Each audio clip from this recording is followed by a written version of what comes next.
Well, children are heading back to school, but what if your child is experiencing anxiety over school? Well, joining us today is Amber Sherman from the Employee Assistance Program at Gunderson Health System, and she's here to talk all about it. Good morning, Amber. Good morning. So, Amber, how do we recognize that we have a child that might have anxiety about going back to school?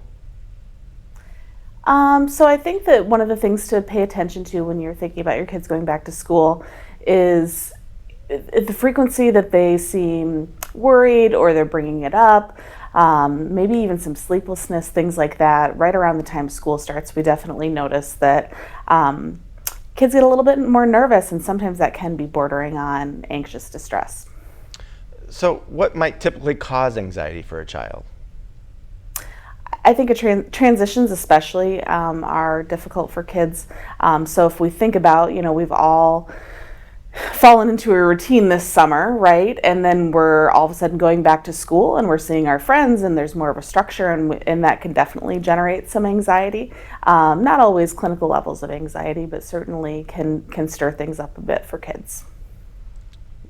Well, you mentioned it's not always anxiety, but when is it anxiety, and when is it simply just being nervous about a new teacher, new school, or new classmates?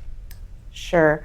So when it's not just simple nervousness, it are things like somatic complaints, like I said, sleep disturbance. And what you really want to pay attention to is how much do the symptoms or the problems interfere with the day-to-day life. So that's the kind of the question to ask yourself as a parent. Is this run-of-the-mill stuff? Does it seem to be passing, or have we been dealing with the same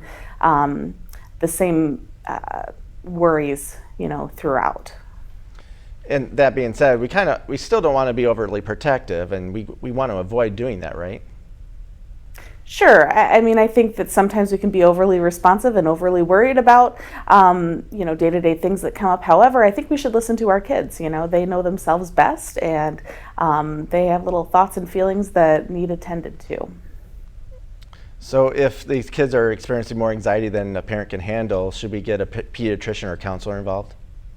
It's always a good idea to talk to your child's doctor, maybe as you're doing, back to school physicals, things like that.